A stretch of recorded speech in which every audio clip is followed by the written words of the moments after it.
시청자분들 반갑습니다. 멘토의 투자노트 이조 멘토입니다. 오늘은 이조의 탑다운 방식으로 진행하고요. 거시경제부터 시작해서 시장 흐름 체크하고 섹터 보고 종목까지 살펴보는 그런 시간 갖도록 하겠습니다. 오늘 시장은 사실 장 초반에 보합권으로 출발한 다음에 사실 코로나 관련주들 그리고 이제 금융이라던가 보험 이러한 밸류업 관련주들 제외하고는 대부분의 하락세를 보이면서 마감을 했습니다. 특히나 오늘 수급 자체가 코로나 쪽으로 다 갔기 때문에 사실 그렇게 썩 좋은 흐름은 아니었다 이렇게 말씀을 드리고 싶고요. 외국인들의 코스피 코스닥 수급적으로 이탈이 나오면서 좀 시장 하락을 주도했다 이렇게 보시면 되겠고, 오늘 특징적인 것은 2차전지, 그러니까 전고체 관련주들 장 초반에 상승 나왔다가 상승폭 반납하고 그러고 나서 이제 바이오주 특히나 이제 코로나 관련주들 쪽으로 집중됐다 이렇게 좀 말씀을 드릴 수 있을 것 같습니다. 자, 그래서 오늘 많이 답답하셨겠지만 그래도 최근에 오른 거 대비해서 오늘 하루 정도 쉬어갔다 이렇게 볼 수 있겠고, 또 이번 주에 또 이벤트들이 있기 때문에 좀 경계를 해야 되는 또 한 주가 되지 않을까 이렇게 생각하겠습니다. 자, 그래서 오늘 거시경제부터 시작해서 하나씩 살펴보도록 할게요. 일단 첫 번째, 지난주 미국 증시 리뷰입니다.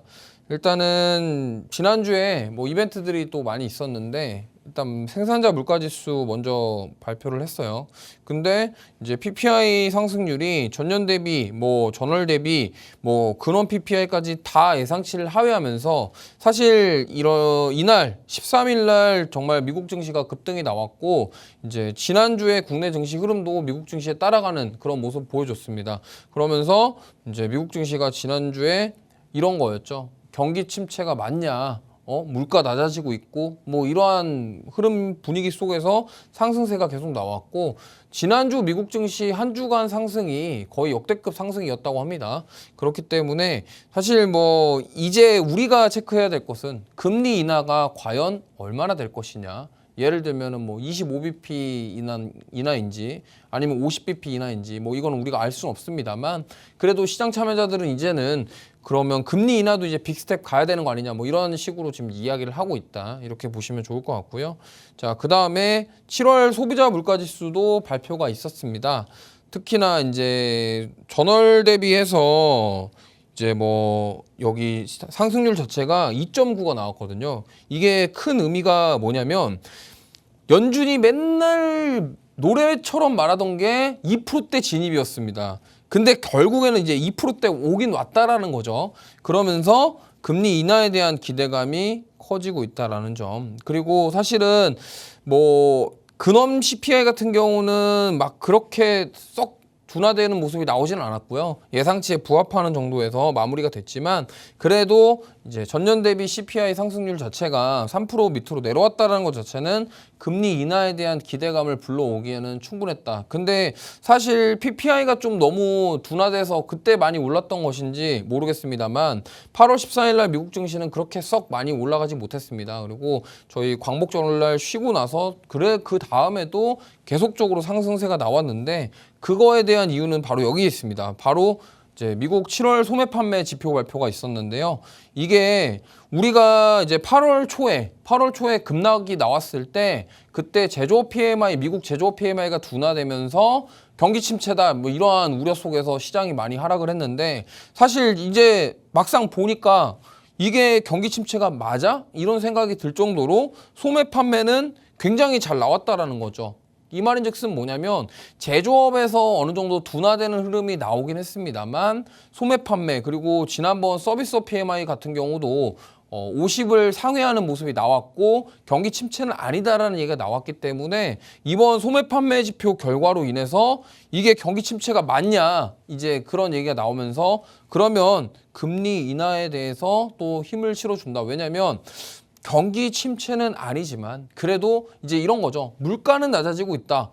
경기는 괜찮다. 그러면은 물가가 금리 올릴 때보다 훨씬 많이 낮아졌으니 이제 금리 인하해도 되는 거 아니냐. 이게 이제 지금 시장 참여자들의 입장인 거고요. 과연 이제 잭슨홀 미팅에서 파월 의장이 그러면 이 경제 지표들을 보고 우리가 금리 인하를 해야 돼 말아야 돼. 그리고 한다고 한다면 과연 25bp야 50bp야 이걸로 인해서 이제 앞으로 시장 방향성이 나올 가능성이 높다라는 점 참고하셨으면 좋겠습니다. 그리고 이번 달 마지막 주에 다음 주죠. 다음 주에 또 엔비디아 실적 발표까지 있습니다. 이제 2분기 실적이 거의 막바지고 거의 끝났거든요. 끝난 상황인데 미국은 뭐 좀 시간 차이가 좀 있습니다만 어쨌든 엔비디아 실적 발표가 예정되어 있고 이번 주에 잭슨홀 미팅까지 있기 때문에 아직도 이벤트들은 많이 남아 있다. 그러면 지금 시장이 어느 정도 반등이 나오면서 회복하고 있는데 여기서 추가 상승 여력도 충분하지 않나요? 맞죠? 추가 상승 여력 충분한데 파월 의장이 또 우리가 원하는 답변을 안 내놓을 수가 있어요. 이거는 우리가 경계를 해야 된다는 점 참고하셨으면 좋겠습니다.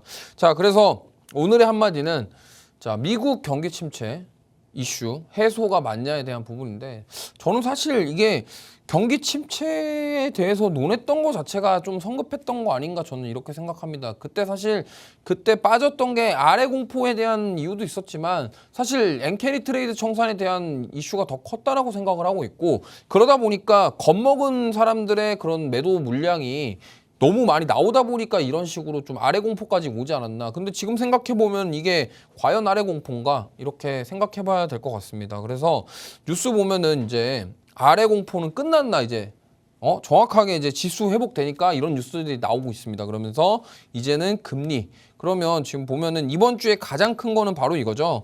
잭슨홀 미팅인데 지금 이 잭슨홀 미팅 같은 경우가 좀 무서운 게 뭐냐면요. 22년도에 잭슨홀 미팅 때 나스닥이 거의 4에서 5% 빠졌어요.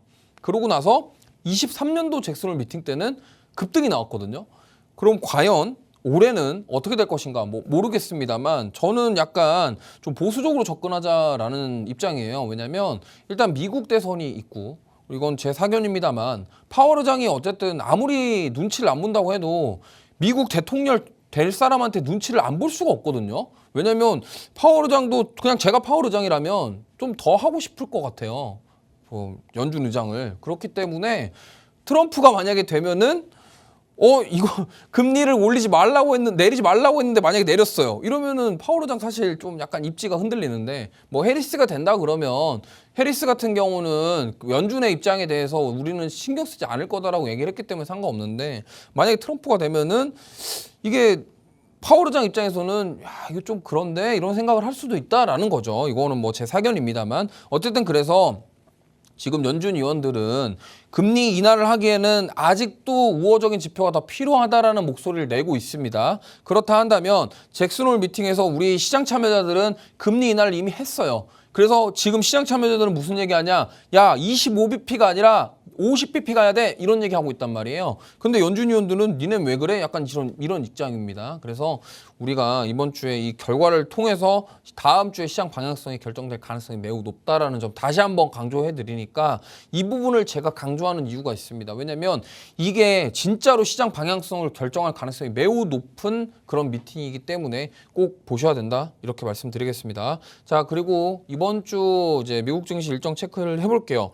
자, 지금 보시면은 이번 주 특별한 건 없는데 딱 눈에 띄는 게 하나 있습니다. 민주당 전당대회 개막. 우리나라 아니고요. 우리나라 아니고 미국 민주당입니다. 미국 민주당이라 하면은 이제 바이든 대통령과 해리스 후보가 정당을 이제 가지고 있는 정당이 민주당이고요. 트럼프는 공화당입니다. 그러다 보니까 우리나라 입장에서는 뭐 민주당 같을 수 있는데 우리나라랑 상관없고요. 어쨌든 미국 민주당 정당대회 개막. 그러면 이 해리스 관련주들이 다시 한번 나올 수 있다라는 거고 특히나 경기 침체에 대한 우려가 좀 진정되는 상황에서 만약에 해리스 트레이드가 좀 테마적으로 좀 상승이 나온다고 한다면 아무래도 신재생 에너지라던가 좀 많이 빠졌던 그동안 트럼프 트레이드로 인해서 피해를 봤던 섹터들 위주로 반등이 나올 가능성이 있기 때문에 참고하셨으면 좋겠고요. 그 다음에 수요일 날 새벽에 그러니까 이거 지금 미국 시간이거든요. 우리나라 시간으로 목요일 새벽에 이제 FOMC 의사록 공개 있고요. 그 다음에 금요일 날 밤에 우리나라 시간 밤에 이제 7월 뭐 신규 주택 판매 건수랑 그다음에 잭슨홀 미팅이 예정되어 있습니다. 자, 그래서 참고하셨으면 좋겠고, 자, 그다음에 지금 전 세계를 뜨겁게 달구고 있는 바로 이 엠폭스인데요. 그 세계보건기구에서 비상 사태를 드디어 선포를 했습니다. 선포를 했고요. 근데 뭐 이런 건 있어요. 국가별로 뭐 이러한 이동을 자제하고 막아버리고 이런 거 차단하자 이런 건 아닌데 어쨌든 권고하는 수준에서 지금 주의가 필요하다 이렇게 얘기하고 있고요. 지금 뉴스 보면은 엠폭스 확산 막아야 못 막으면은 전 세계가 위험하다 이런 얘기까지 나오고 있습니다. 지금 이 말이 나왔다라는 거는 사실 이제 투자자들 입장에서는 공포감을 조성할 수 있는 가장 큰 이슈입니다. 왜? 우리가 과거에도 엠폭스에 대한 이슈가 있었습니다만 이게 엠폭스가 지난번엔 이 정도는 아니었거든요. 근데 코로나는 이제 우리가 한번 겪었단 말이에요. 겪다 보니까 그거에 대한 공포심이 좀 어느 정도는 좀 사그라들었는데 이제 엠폭스는 무서운 거예요. 그러다 보니까 지금 최근에 엠폭스 관련주들이 계속 올라가는 겁니다. 그렇기 때문에 지금 그럼 만약에 진짜로 이 세계보건기구에서 얘기했던 것처럼 이 대응이 만약에 안 됐을 때 아프리카에서 끝나는 게 아니라 이게 만약에 전 세계로 퍼지게 된다고 한다면 제2 코로나도 가능성이 있다는 겁니다. 그렇기 때문에 이 확산을 막자, 못 막으면 위험하다. 근데 또 아니나 다를까 이러한 전 세계적으로 지금 엠폭스 이슈가 있는데 우리나라에 지금 코로나 환자 수가 많아지고 있다. 이 부분이 결국에는 뭐예요? 진단키트 주들의 그런 수급을 불러오게 된다는 겁니다. 뭐 쉽게 생각하면 이렇습니다. 그동안 진단키트 주들이 코로나 때 엄청난 실적을 많이 냈다가 지금 21년도, 22년도, 23년도 실적이 안 좋았어요. 근데 지금 진단키트 공급 자체가 부족한 상황이고 왜냐면 아니 이 기업 입장에서는 사람들이 안 쓰는데 굳이 왜 만들어였겠죠. 그러다 보니까 그동안 안 만들고 있다가 이제 코로나 확산되네 이러니까 사람들이 뭐예요? 정부에서도 야 니네 좀 만들어서 빨리 팔아 이런 얘기가 나오는 겁니다. 그렇게 되면은 어떻게 되겠습니까? 그동안 안 만들던 거를 이제 생산량을 늘리게 되면은 그게 잘 팔리고 지금 수요가 어느 정도 받쳐주는 상황이기 때문에 잘 팔리게 됐을 때 그거에 대한 실적에 대한 부분들을 우리가 기대해 볼 수 있겠죠. 그렇기 때문에 실적에 대한 기대도 있고 어쨌든 공포감 이런 것들이 지금 코로나 관련주들이 움직이게 만들고 있다. 이렇게 좀 보시면 되겠습니다. 자, 지금 여기 보시면은 진단키트 수요에 대한 부분인데요. 지금 8월 달 들어와서 엄청나게 폭등하고 있습니다. 이게 무슨 거의 급등주들 움직이는 듯이 거의 상한가 이상 간 것처럼 지금 평균적으로 코로나 진단키트 판매량 자체가 주당 한 2,000개 정도였는데 지금 뭐 최근 2주 동안 한 주에 막 15,000개 이상씩 팔리고 있어요. 그러니까 무슨 말이냐면 기하급수적으로 늘어나고 있다라는 거는 이제 지금 뭐 어느 정도 사람들이 뭐 처음에는 아유 이거 뭐 그냥 감기겠지 검사를 안 하다가 이게 갑자기 무서운 거죠. 그러니까 이제 진단키트 사서 너도 나도 검사를 하는 거고 요즘에 옛날처럼 그 보건소나 뭐 이런 데 병원 가서 검사를 하면은 공짜로 안 해줍니다. 가면 3만 원 내야 된다고 하더라고요. 그러니까 이제 거기 가서 3만 원 내기 아까우니까 이제 진단키트를 쓰자 이렇게 좀 되는 것 같고요. 그렇기 때문에 지금 여러 가지 뭐 정부에서도 이러한 사태까지 벌어질 거라고는 예상을 못했던 것 같은데 어쨌든 지금 수요가 폭증하고 있고 공급이 부족하기 때문에 수요와 공급의 원칙에 의거해서 그럼 뭐예요? 진단키트가 가격적으로 메리트가 있어지겠죠. 근데 나라에서 이거는 컨트롤하는 제품입니다. 왜냐면 진단키트를 어떤 기업에서 독점적으로 비싸게 팔 수가 없어요. 그렇기 때문에 지금 어떤 현상이 일어나고 있냐? 누군가는 지금 사재기를 하고 있다. 뭐 이러한 얘기도 나오고 있습니다. 근데 이거는 사실 뭐 합리적인 의심을 좀 해볼 만한 상황이긴 하죠. 어쨌든 그래서 진단키트가 수요가 늘어나기 때문에 앞으로 기업에서는 공급을 늘릴 것이고 이로 인한 좀 매출에 대한 부분들을 기대해 볼 수 있다. 이렇게 좀 말씀드리겠습니다. 자, 그래서 하필 제가 또 공교롭게 지난주 월요일 날 시즌이라는 종목을 탑픽 종목으로 잡았었습니다. 그거에 대한 오늘 수익 리뷰를 좀 해보도록 할게요. 자, 지금 시즌을 제가 8월 12일 날 월요일 날 방송 공략 탑픽주로 제시를 해드렸고요. 이때도 이제 코로나와 이제 시즌 같은 경우는 엠폭스 관련된 키트도 있어요. 그렇기 때문에 그거와 관련된 부분들에서 우리가 한번 노려보자라고 말씀을 드렸고 8월 13일 날 시초가에 공략을 했는데 자 오늘 목표가를 훌쩍 달성을 했습니다. 오늘 사실 거의 상한가 근처까지 갔다가 윗꼬리 달면서 마감을 했는데요. 굉장히 탄력적으로 상승이 나왔고 오늘 거래량도 터져주면서 상승이 나왔기 때문에 정말 뭐 깔끔하게 수익을 냈다 이렇게 좀 말씀을 드리겠고요. 사실 이렇습니다. 이런 진단키트라던가 지금 제가 근데 그때 방송 때도 이런 말씀을 드렸습니다. 지금 뭐 수젠텍이라던가 뭐 진매트릭스 뭐 엑세스바이오 이런 종목군들 있잖아요. 그런 종목들은 물론 힘은 좋은데 제가 말씀드렸던 거는 오히려 지금 실적이나 이런 부분들 과거에 돈을 잘 벌었던 기업들이 다른 데 투자를 하면서 돈을 썼던 기업들 과거의 대장주들을 다시 한번 살펴보자라는 말씀을 드렸고 그중에 탑픽을 제가 시젠으로 말씀드렸다는 점 참고해 보셨으면 좋겠습니다. 자, 그래서 시젠 투자 포인트 다시 한번 정리해 드리면 일단 엠폭스랑 코로나19에 대한 부분들 그리고 지금 보건 비상사태 이게 여기 지금 우려라고 적혀 있는데 이거 지난주에 얘기했던 거고요. 사실 이미 우려가 아니라 이미 공포에 대해서 조성을 했죠. 그렇기 때문에 참고하시면 좋겠고 그다음에 시젠 같은 경우는 그때 과거에 2020년도에 번 돈을 가지고 여기는 비코로나 진단 제품 라인업을 추가를 많이 했습니다. 무슨 말이냐면 뭐 일반적인 뭐 폐렴이라던가 호흡기 질환들, 그러니까 코로나 말고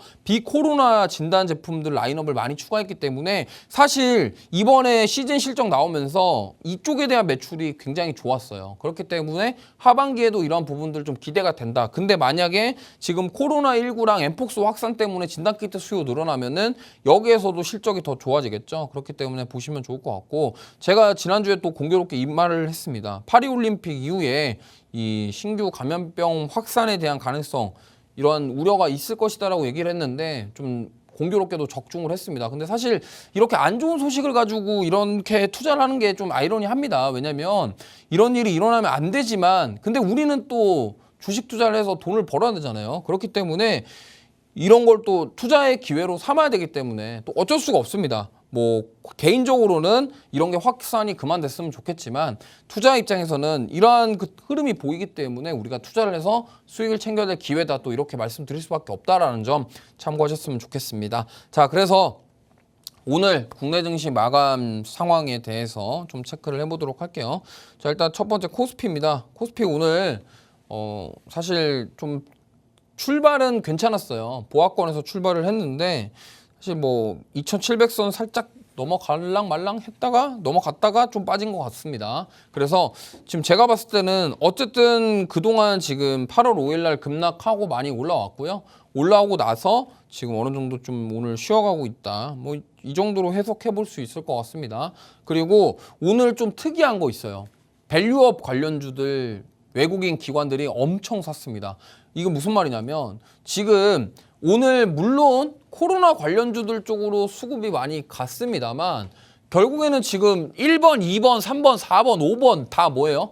밸류업 관련주죠. 6번까지도 밸류업 관련주입니다. 그리고 저기 HLB랑 실리콘투랑 메디톡스랑 세방전지 저기는 제가 봤을 때는 개별적으로 좀 움직인 것 같아요. 뭐 메디톡스 같은 경우는 사실 뭐 요즘에 휴젤이랑 대웅제약 잘 나가니까 약간 좀 들어간 거 아닌가 좀 이렇게 생각을 하고 있고요. 외국인들 보면요 1위부터 4위까지 또 뭐 저깁니다. 다 보험, 금융 이런 쪽이고 6번도 그렇고요. 7번까지 그렇고 그 다음에 이제 외국인들은 오늘 그 외에 뭐를 골랐냐? 조선, 그 다음에 방산 이렇게 골랐는데 실리콘투는 지금 외국인 기관 다 눈여겨보고 있는 것 같아요. 그래서 물론 화장품주들 좋습니다만 지금 어쨌든 밸류업 관련주들 왜냐하면 저 밸류업 얘기를 또 안 할 수가 없는 게 지금 9월 달에 정부에서 밸류업 지수를 공개를 한다고 합니다. 그 금감원이랑 이런 거기서 공개를 하고 그 다음에 이제 밸류업 지수 연계형 ETF 상품을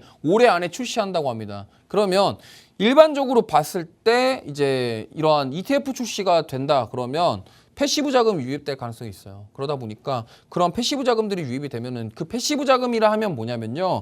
그런 기관 투자자들이나 이런 그런 펀드사들이 기본적으로 깔고 가야 되는 그런 자금들이 있습니다. 그러니까 뭐 우리나라에서 이거는 그들의 암묵적인 누리긴 하지만 어쨌든 그런 돈을 자산을 운용을 할 때 일반적으로 이런 것들을 좀 좀 어느 정도 사야 되는 뭐 이런 게 있어요. 근데 그런 ETF 같은 것들이 그거에 베이스가 되는 그런 상황을 만들어주기 때문에 그런 패시브 자금들이 그쪽으로 유입될 가능성이 있다라는 점. 만약에 그쪽으로 패시브 자금이 유입이 된다 그러면 우리 과거에 밸류업 프로그램 처음 얘기 나왔을 때 많이 올랐었던 뭐 현대차라던가 대부분의 금융주들 그리고 보험사들 이런 쪽들이 수혜를 다시 한번 받을 가능성이 높다. 특히나 이제 메리츠 금융지주 같은 경우는 사실 지난주에 실적 발표하면서 주주 환원책에 대해서 또 얘기를 했습니다. 컨콜에서. 그렇기 때문에 그러한 이슈들까지도 더해지면서 지금 뭐 오늘 사실은 저는 이렇게 생각해요. 오늘 갔던 게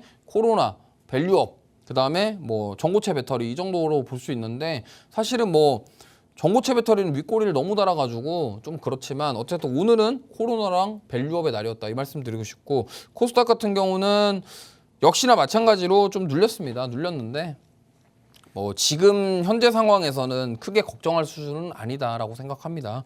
그동안 또 짧은 기간 동안 많이 올라왔기 때문에 하루 정도는 쉬어갈 수 있다. 물론 뭐 내일까지 쉬어가면 마음이 아프겠습니다만 어쨌든 오늘은 그렇고요. 내일은 또 뭐 미국 증시라던가 여러 가지 상황에 따라서 또 반등이 나올 수 있는 그럴 가능성도 있다라고 생각하기 때문에 어쨌든 코스피, 코스닥 오늘 외국인들의 수급 이탈하면서 조금 안 좋았다. 이게 근데 만약에 차익 매물이 시작일 건지 차익 매물이 다시 나오는 그런 상황인 건지 아니면은 오늘 하루 그냥 조금 덜어내고 이번 주에 잭슨홀 미팅 전에 외국인들이 과연 다시 한번 매수세가 들어올 건지는 좀 지켜봐야 되겠다라는 말씀 드리겠습니다. 자, 그러면 잠시 쉬었다가 와서 섹터와 종목들 이야기 해보도록 하겠습니다.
네, 돌아왔습니다. 자, 본격적으로 이제 오늘 시장에서 좀 핫했던 그런 섹터들 하나씩 살펴보면서요.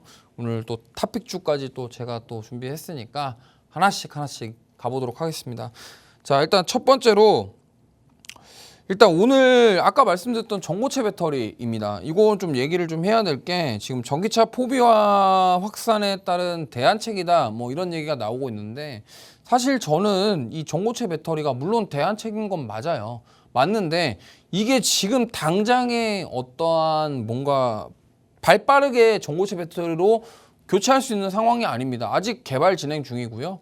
이거에 대해서 지금 개발하고 뭐 시제품 만들고 양산하는 데까지 상당한 시간이 많이 남아 있어요. 그렇기 때문에 물론 이제 이런 건 있죠. 이론적으로 봤을 때 지금 배터리 구조 자체가 뭐 양극재, 음극재, 분리막, 뭐 전액 이런 식으로 구성이 되어 있는데 지금 폭발이 나는 것이 어쨌든 음극재와 양극재 사이에 있는 것이 분리막이 망가지면서 거기서 이제 전류가 통해가지고 폭발이 난다. 이러한 지금 상황을 만들어가고 있다 이렇게 얘기를 하고 있거든요. 그렇기 때문에 어쨌든 전고체 배터리를 사용하게 되면은 분리막 자체가 필요가 없고 그 전 고체 자체라는 말이 그 안에 전류를 통하지 않게끔 만들어 버리는 거니까 그러면 음극재랑 양극재랑 통하지 않아서 폭발 위험이 없다. 지금 그 이론이거든요. 전고체 배터리가.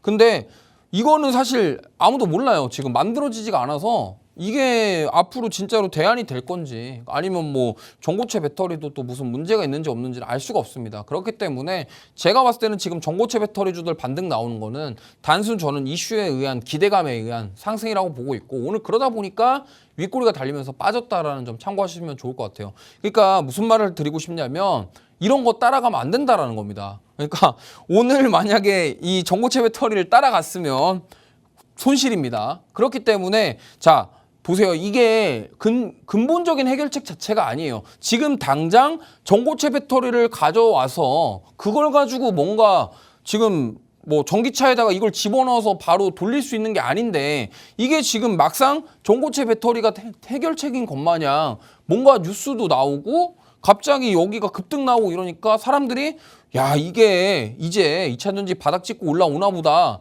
이렇게 생각하는데 전혀 그렇지 않아요. 왜냐면 이거를 그런 식으로 접근하시면 안 되고, 그러면 전기차 포비아 확산에 대한 대안은 뭐냐?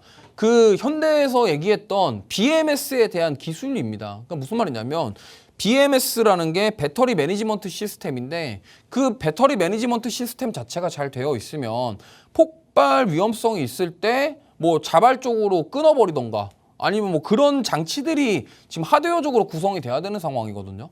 근데 그거가 지금 현대에서는 우리는 그 기술이 있다 그러고 공개를 했단 말이죠. 그러면 정부에서 나올 얘기는 뭐겠습니까?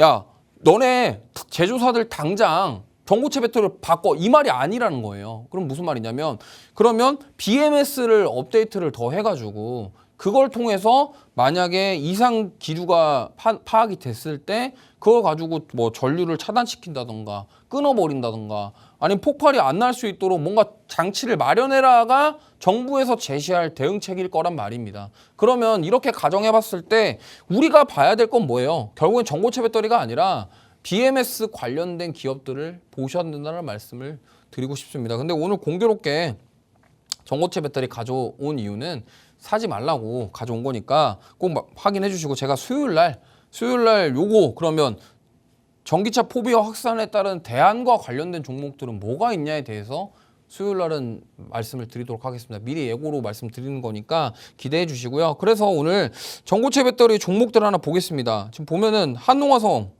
자 보세요. 이거 아까 시가에 들어갔다가 지금 윗꼬리 싹 올렸다가 그대로 반납하고 음봉 마감했죠. 결국에는 시가에 따라가신 분들 위에서 팔았으면 괜찮은데 안 그랬으면은 약간 손실권 들어갔을 수도 있다.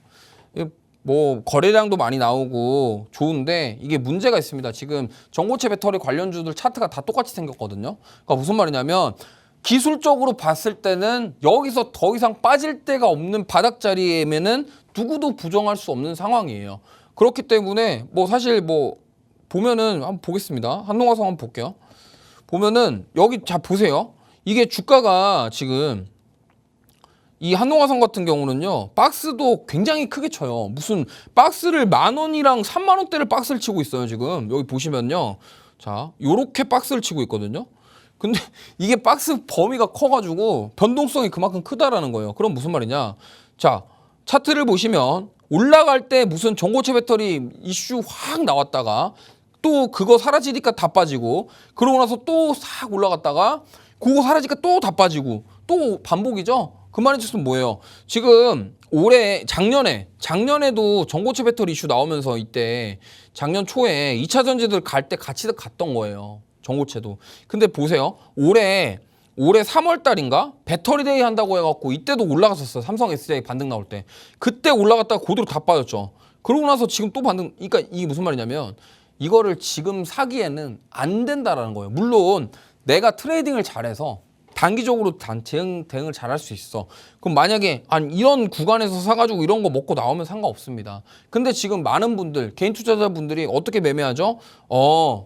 자 전기차 포비아 확산되니까 전고체 배터리가 대안이네. 자 오늘은 여기다. 그러면서 아침에 거래량 나올 때 삽니다.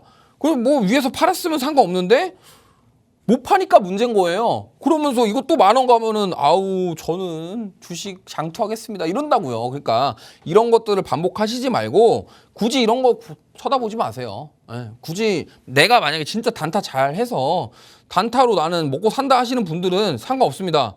뭐 그냥 알아서 하고 나오세요. 근데 그거 아니신 분들은 사실 좀 힘들기 때문에 주의하셨으면 좋겠습니다. 자, 그 다음 종목. 이수 스페셜티 케미컬 똑같습니다. 이거 똑같아요. 지금 같은 섹터와 똑같은 움직임 나오고 있고요. 그나마 이 이수 스페셜티 케미컬은요. 조금 다행스러운 게 뭐냐면 사실 이 종목은 저런 한농화성처럼 막 그렇게 좀 너저분하게 좀 표현이 좀 그런데 좀 지저분하게 움직임이 나오지는 않습니다. 이게 뭐냐면 사실 상장했을 때 정말 많이 올랐거든요. 16,600원 저가에서 9만 원까지 갔다가 쭉 조정받고 이렇게 올라왔다 다시 내려왔는데 여긴 사실 뭐 액면 불안이랑 이런 이슈가 좀 많이 있었어요. 그런 상황에서 좀 이렇게 움직이는 게 아니라 얘는 좀 명확합니다. 올라갈 때 세게 가고 빠질 때 무섭게 빼고 또 다시 반등 나올 때 세게 올라가고 빠질 때 무섭게 뺍니다. 그 말인즉슨 뭐예요? 변동성이 크다라는 거죠. 그렇기 때문에 이러한 변동성에 진짜로 대응이 되시는 분들 한해서만 접근하셔야지. 물론 주가 보면요. 차트 보면 이렇습니다. 야, 이거 여기서 더 빠지겠어. 그렇죠. 안 빠질 것 같죠. 근데 에코프로 보세요. 안 빠질 것 같았는데 계속 저점 깨잖아요. 그러니까 이러한 점들 우리가 항상 고민해봐야 됩니다. 왜? 에코프로 옛날에 150만 원일 때 200만 원 간다 그랬어요. 다. 근데 어떻게 됐습니까? 지금 뭐 액면 분할 했지만 어쨌든 많이 빠졌죠. 그러니까 이러한 점들을 우리가 감안하자. 그래서 이런 거는 좀 단기적으로 우리가 트레이딩 관점으로 대응하는 게 좋겠구나. 이렇게 꼭 인지를 하셨으면 좋겠고요. 그 다음 CIS 마찬가지. 얘는 보세요. 얘는 11,500원에 시가 형성했다가 종가에 거의 만 원대 가까이 와서 1,800원? 엄청 빠져서 끝났어요. 그러니까 이게 이렇습니다. 하여튼 이쪽 계열들이 다 이러니까 CIS 같은 경우는 실적도 좋거든요.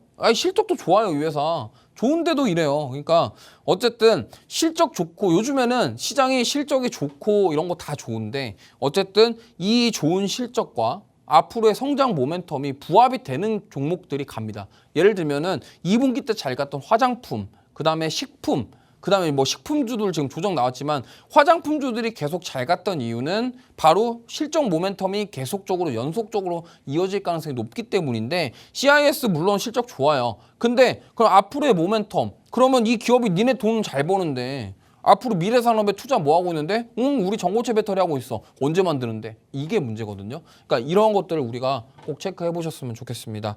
자, 그 다음에 두 번째 섹터는 이거 안 할 수 없어요. 오늘 코로나19 봐야 됩니다. 자, 지금 코로나19의 가장 큰 문제점이 뭐냐면요. 의료 파업도 같이 하고 있어요.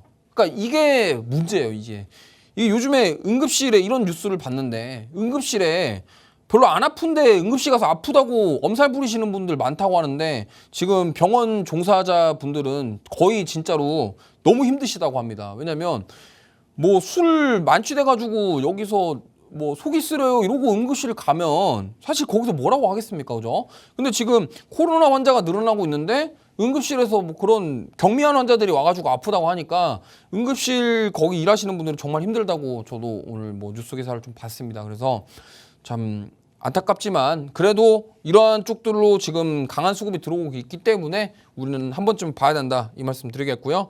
자, 오늘 아까 시젠 얘기했죠. SD바이오센스도 좀 이야기해 볼게요. 여기 같은 경우도 오늘 급등이 나왔지만 좀 윗꼬리 달고 마감했습니다. 근데 시젠만큼은 아니지만 SD바이오센스도 지금 최근에 움직임이 너무 좋아요. 거의 지금 8월 5일날 저점부터 거의 약 2배 가까이 올랐거든요. 그 말인즉슨 뭐예요?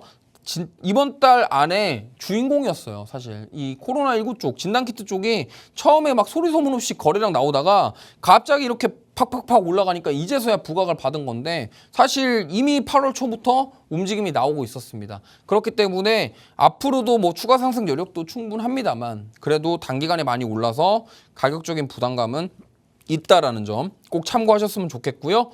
물론 더 갈 수도 있어요. 이거는 아무도 모릅니다. 그렇기 때문에 아까 시제는 제가 뭐 목표가 달성하고 좀 나오긴 했지만 어쨌든 또 기회가 되면은 눌림목 나오면은 또 공략할 수도 있다. 이렇게 보시면 되겠습니다. 자, 그다음 파미셀인데요. 이 종목은 좀 조심하셨으면 좋겠어요. 왜냐면 SD바이오센서랑 시젠이랑 얘는 좀 결이 달라요. 무슨 말이냐면 파미셀이 주가가 오르는 이유는 하나입니다. 원숭이 두창 관련 치료제. 근데 저는 이 파미셀의 치료제는 듣도 보도 못했어요. 그리고 이게 사실 뭐 치료제가 효과가 있는지 없는지도 몰라요. 그리고 모르겠습니다. 잘. 그러니까 이슈로 올라왔다 이렇게 생각하시면 될 것 같아요. 과거 사례를 보시면 알겠지만 코로나 그 처음 나왔을 때 그때 보세요. 백신하는 기업들 다 지금 어떻게 됐어요? 셀트리온 보세요. 코로나 치료제 하다가 다 사업 접었잖아요. 그러니까 그런 상황인데 과연 이 파미셀의 그 원숭이 두창 치료제가 과연 효과가 있을지 없을지도 모를 뿐더러 뭐 지금 만약에 치료제가 부각이 돼갖고 얘가 뭐 FDA 승인받고 뭐 하고 하는데 코로나 또 끝나요. 셀트리온처럼 그 꼴 난다고요. 그러니까 이러한 것들은 이렇게 올라올 때는 꼭 경계를 해야 된다. 이 말씀을 좀 드리고 싶고요. 그다음 메가이시에스 이 종목은 사실 코로나 수혜주가 맞아요. 왜냐하면 인공호흡기 관련주거든요. 그래서 음압병실, 인공호흡기 오늘 이런 쪽도 움직였는데 사실 메가CS 같은 경우는 지금 시가총액이 현재 워낙 작다 보니까 조금 변동성이 클 수가 있는데 어쨌든 이 메가CS 같은 종목은 확실한 인공호흡기 관련주가 맞습니다. 근데 과연 중증 환자가 얼마나 생기냐에 따라서 이 종목이 추가 상승이 나올지 말지가 결정될 거기 때문에 관심 있으신 분들은 지켜보시면 좋을 것 같고 번외로 말씀드리면 수액 관련주가 또 JW 중해제약 이런 종목들도 있어요. 그러니까 뭐 인공호흡기, 수액, 그다음에 병원에서 사용하는 뭐 그런 것들 그런 관련주들이 실제로 수혜주가 맞는지 아닌지 실제로 이 기업이 그 사업을 하고 있는지 아닌지를 꼭 체크하시는 게 좋겠다 이 말씀 드리겠습니다. 자, 그다음 이제 세 번째 섹터는 밸류업인데요. 아까도 제가 살짝 언급을 드렸습니다만 지금 은행이랑 지주사랑 보험 이런 쪽에 강세를 보이고 있습니다. 근데 앞서 말씀드린 것처럼 지금 정부에서 어쨌든 밸류업 기업별로 밸류업 지수에 대해서 정리해가지고 선보일 것이다 9월 달에 그런 얘기도 나왔고 그 다음에 이제 ETF 관련된 이슈 이런 것들이 있기 때문에 오늘 사실 이쪽으로 수급이 들어왔고 지금 외국인 기관들이 시장 빠졌음에도 불구하고 담았던 종목들은 다 이쪽 섹터에 있다라는 점 참고하시면 좋겠습니다. 자, 먼저 메리츠 금융주주인데요. 이 종목은 오늘도 52주 신고가를 경신했습니다. 정말 심상치 않게 지금 올라가고 있거든요. 8월 5일 날 73,500원이었는데 정말 회복력도 빠르고 강하게 반등 나오고 있습니다. 뭐 얼마나 더 올라갈지는 모르겠습니다만 지금 투심이 이런 것 같아요. 자, 이번 주에 잭슨홀 미팅 있는데 금리 내릴지 올릴지는 모르겠고 시장은 자꾸 지금 코로나 때문에 반도체 빠지고 뭐 빠지고 다 빠지는데 그럼 우리는 뭘 봐야 돼? 그래 밸류업이다 이렇게 간 것 같아요. 그럼 왜냐면 그때도 이제 현대차랑 밸류업 처음 얘기 나왔을 때도 밸류업 얘기 나오면서 그 밸류업 관련주들이 굉장히 많이 올라갔잖아요. 그러다 보니까 이제 좀 나는 변동성보다는 안전한 조금 상대적으로 안전한 투자처를 찾고 싶다 하시는 분들이 지금 이쪽으로 좀 보고 있지 않나 이렇게 생각을 하고 있고 실제로 만약에 파월이 뭐 금리 인하를 하든 인상을 하든 관계없이 사실 이거는 지금 밸류업은 어떻게 보면 우리나라에서 자체적으로 하고 있는 그런 정부에서 운영하고 있는 거기 때문에 수혜를 받을 것이다라고 투자자들이 판단하지 않았나 이렇게 생각합니다. 그래서 오늘 52주 신고가를 경신한 바로 메리츠 금융지주. 저는 이 기업이 참 주주하는 책도 멋있게 하는 것 같아요. 뭐 컨콜에서 내용 보니까 하반기 순이익 50%에 대해서 주주 환원을 하겠다라고 얘기를 하더라고요. 그러니까 그만큼 자기 번 거를 주주를 위해서 쓴다라는 점. 이 부분이 지금 52주 신고가를 경신하게 된 원동력이 아닌가 이렇게 생각하고 있고요. 자, 두 번째 삼성생명입니다. 이 종목도 사실 뭐 우리가 다들 알고 계시겠지만 이 삼성생명은 사실 또 이재용 회장이랑 또 같이 연결해서 봐야 되거든요. 왜냐하면 거기 또 지분을 많이 갖고 계시기 때문에 우리가 또 봐야 됩니다. 그리고 사실 이 삼성 들어가면 우리나라에서는 삼성에서 뭐 한다 그러면 이게 또 뭔가 있거든요. 그렇기 때문에 만약에 지금 삼성생명에서 뭐 사실은 이재용 회장이 밸류업 관련해서 뭔가 입장을 내놓느냐 안 내놓느냐 이거에 따라서 변동성이 나올 수도 있을 것 같아요. 제가 봤을 때는 어쨌든 삼성생명도 지금 주가 흐름 자체는 나쁘지 않고 밸류업과 관련해서 뭔가 입장을 내놓을 가장 유력한 후보 중에 또 하나이기 때문에 뭐 좀 보시면 좋을 것 같고 저는 뭐 변동성이 워낙 크지 않기 때문에 좀 재미가 없을 수도 있습니다만 아까 말씀드린 것처럼 이러한 시장 속에서는 오히려 이게 좋은 투자처가 될 수 있다는 점 참고하시면 좋겠습니다. 자, 그다음 KB금융인데요. 제가 이거 예전에 이런 말 한 적 있는데 은행주 보실 때 우리나라 뭐 KB금융, 그다음에 우리, 하나 뭐 기억이 안 나는데 하여튼 그 4대 은행 있잖아요. 주. 근데 이 중에 뭘 사야 되냐라고 저한테 물어보시는 분이 예전에 있었어요. 근데 저는 이 말을 했습니다. 본인이 거래하시는 주거래 은행 사시면 된다고. 그래서 오늘 뭐 특별하게 제가 KB금융을 가져오긴 했지만 뭐 이건 솔직히 제가 KB 써서 가져온 건데 그거 말고 하나, 뭐 신한, 하나, 우리 이렇게 4대 금융주 지주사들 있잖아요. 그 중에 그냥 본인이 주거래 은행 거래하시는 거에 투자하시면 됩니다. 굳이 막 이것 중에 뭐가 더 좋냐? 의미가 없어요. 왜냐하면 다 거기서 거깁니다. 그렇기 때문에 본인이 사용하시는 주거래 은행의 주주가 한번 돼보시는 것도 좋은 방법일 것 같으니까 한번 그렇게 투자해 보시길 바라겠습니다. 자, 그래서 구구절절 설명 잘 들었으니까 자, 오늘은 뭘까요? 오늘 탑픽 종목 공개하도록 하겠습니다. 일단 코로나 쪽에서 가져왔고요. 오늘 좀 접근을 좀 다르게 해보겠습니다. 자, 대원제약이라는 종목인데요. 사실 지금 시장에서 코로나 관련주로 진단키트가 세요. 이거는 저도 인정하겠습니다. 진단키트가 너무 세고 특히나 엠폭스 관련주가 셉니다. 그리고 듣도 보도 못한 종목들이 막 갑자기 테마주로 엮여서 올라가고 있어요. 근데 제가 대원제약을 말씀드리고 싶은 이유가 있는데 크게 좀 3가지 정도가 있습니다. 일단 첫 번째로 대원제약에서 지금 판매하고 있는 콜대원이라는 제품이 있습니다. 일반 감기약이고요. 그 다음에 이제 그냥 일반 그 편의점이라던가 일반 약국에서 아무나 가서 구매할 수 있는 그런 제품인데 지금 콜대원도 없어서 못 팔고 있다고 합니다. 그렇기 때문에 대원제약이 주력 상품 중에 하나인 콜대원, 이 부분에 대한 지금 수요 증가. 왜냐면 사람들이 지금 이런 거예요. 진단키트 했어. 근데 코로나인데 회사 연차 내기 싫고 누구한테 걸렸다고 말하기 싫으니까 그냥 감기약 먹고 지나가겠지 이거예요 지금. 그러다 보니까 대원제약의 이러한 감기약 수요가 늘어나고 있다 이렇게 보시면 되겠고요. 그 다음에 이 대원제약 같은 경우는 여기가 지금 이 콜대원이 있고요. 코대원이 있고 펠루비가 있습니다. 코대원은 진액 어담제고요. 그 다음에 펠루비는 이제 해열 진통 소염제예요. 근데 펠루비랑 콜대원 말고 코대원은 이 의사 처방이 있어야지만이 우리가 약국에서 약사님들한테 받아올 수가 있어요. 그게 무슨 말이냐면 이 대원제약은 사실 전통 바이오 기업입니다. 일반 상비약을 판매하고 있는 사실 어떻게 보면 경기 방어 성향을 가진 전통 바이오 기업인데 펠루비에 대한 부분들, 그 다음에 코대원에 대한 부분들 매출이 있고요. 그리고 이 펠루비가 원래 지금 나라에서 약가 인하하라고 했는데 이게 유예가 됐어요. 무슨 말이냐면 과거에 이 해열제 이 펠루비에 대해서 약가를 인하하라는 그런 시정 명령이 있었는데 요게 뭐 소송을 걸었는지 뭔지 모르겠는데 약가 인하가 유예가 됐습니다. 그래서 지금 당장 약가 인하를 하지 않아요. 그러면 지금 만약에 이 상황에서 원래는 이 약가 인하에 대한 우려 때문에 주가가 좀 힘을 못 냈었는데 지금 코로나 이슈가 터지면서 콜대원, 코대원, 펠루비 이런 것들이 많이 팔린다. 그럼 어떻게 되겠습니까? 당연히 이 회사에 대한 실적이나 매출이 늘어나겠죠. 그러니까 그 부분들. 그리고 대원제약이 지금 비만 치료제 파이프라인을 구축하고 있어요. 그러니까 첫 번째로는 이 경피형 비만 치료제가 있고요. 요거는 지금 일상 임상 계획 승인이 났습니다. 그러니까 아직 진행한 건 아니고요. 일상 임상 계획. 그 경피형이 뭐냐면 붙이는 거예요. 그러니까 파스처럼 붙여가지고 비만 치료제로 쓰겠다. 그리고 대원제약이 경구형 비만 치료제도 하고 있습니다. 그건 이미 국내 임상 2A를 완료했거든요.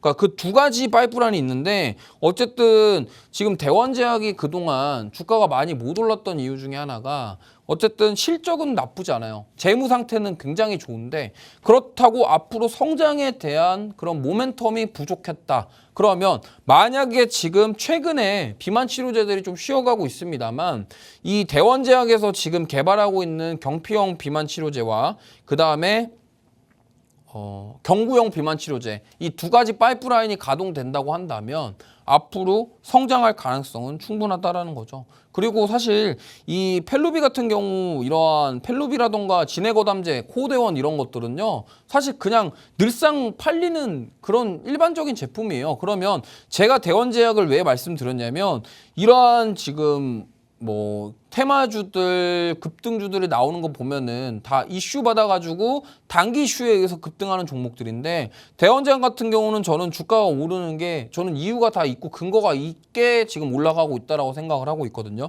그렇기 때문에 올해 하반기에도 이제 코데원이라던가 콜데원 그리고 이런 펠루비 등 그러니까 코로나19로 인해서 거기에 이제 열도 나고 뭐 목도 아프고 이러니까 진해거담제라던가 이런 해열제 같은 것들이 많이 처방이 되고 소비가 많이 일어나겠죠. 그러다 보니까 이 부분에 대한 실적 그리고 사실 실적 모멘텀이 굉장히 뚜렷하기 때문에 저는 좀 관심을 가지고 보셨으면 좋겠어요. 특히나 이 지금 대원제약 같은 경우는요. 제가 좀 보여드리고 싶은 게 여기에 지금 매출이 작년, 그러니까 23년도 기준으로요. 여기 보시면은 연간 매출이 5,270억이었습니다. 자, 근데 이 대원제약 오늘자 기준으로 시가총액이 3,650억이에요. 그럼 뭐예요? 매출이 시총보다 높네? 그쵸? 저평가 기업이라는 겁니다. 그러니까 밸류 대비 주가 자체는 굉장히 낮아요. 싸다라는 거죠. 그러면 아니 제약바이오 중에 이렇게 실적이 잘 나오는 기업들 우리나라에 몇 개 있습니다. 보통 뭐 대웅제약이라던가 그런 한미약품이라던가 막 이런 애들 있죠. 그러니까 일반적인 뭐 항생제 팔고 감기약 팔고 이런 데가 대부분 다 실적이 나쁘지 않아요. 그렇기 때문에 지금 이런 실적 모멘텀 그리고 여기가 유보율도 괜찮아요. 돈도 많아요, 이 회사. 그렇기 때문에 근데도 이렇게 저평가다. 야, 바이오가 지금 퍼가 12배면은 말 다 했습니다. 진짜 저평가거든요. 그렇기 때문에 이러한 기업들이 그동안 그러면 고평가를 받지 못했던 이유는 하나예요. 앞으로의 성장 가능성에 대한 모멘텀이 부족했다라는 거죠. 그렇기 때문에 지금 제가 대원제약을 말씀드리는 이유는 물론 단기적으로 이런 콜대원, 코로나 이슈로 인해서 상승이 나올 수도 있겠지만 우리가 좀 멀리 봤을 때 이거로 인한 실적 개선에 대한 기대감 그리고 지금 경피용 비만 치료제랑 그다음에 경구용 비만 치료제 먹는 거랑 붙이는 거랑 둘 다 지금 하고 있거든요. 그럼 거기서 나오는 파이프라인들 만약에 앞으로 이런 임상이 다 성공하고 뭐 승인 다 받고 하면은 앞으로 이거에 대한 파이프라인을 통해서 한 걸음 더 나아갈 수 있을 어쨌든 비만 시장 자체는 굉장히 크다라는 거를 우리는 펩토를 통해서 인지를 했습니다. 근데 펩토는 뭐 했습니까? 주주배정 유상증자 했죠. 그러니까 이게 돈 없는 회사들은 이런 게 문제인 겁니다. 펩트론 주주분들한테 죄송합니다만 돈이 없으니까 그거를 운영자금이랑 투자 자금을 위해서 주주배정 유상증자 해버린단 말이에요. 근데 이런 대원제약 같은 곳은 사실 돈을 잘 벌기 때문에 굳이 무리하게 유상증자 할 필요가 없는 거예요. 그러면서 돈을 벌면서 파이프라인 만들어 간다. 그렇기 때문에 우리가 좀 생각을 바꿔서 지금 진단키트주들 이렇게 강하게 올라갈 때 거기에 추격 매수하는 게 아니라 오히려 상대적으로 덜 오른 그런 바이오 그다음에 이런 감기약이라던가 해열제 이런 쪽을 취급하는 기업들 그리고 실적 모멘텀이 있는 기업들을 한번 보자라는 취지로 말씀을 드렸으니까 뭐 도움이 받고 싶으신 분들은 여기 화면 하단에 보이는 QR코드 찍고 팍스 통신만 오시면은 조금 자세한 전략 얻어 가실 수 있다라는 점 참고하셨으면 좋겠습니다. 자, 오늘도 어려운 장세 속에서 고생 많으셨고요. 오늘은 여기서 인사드리고 저는 아까 예고했던 대로 수요일 날 전고체 배터리 2차전 한번 해보도록 하겠습니다. 자, 고생 많으셨고요. 좋은 즐거운 시간 보내시고 저녁 시간 되시고 수요일 날 뵙겠습니다. 감사합니다.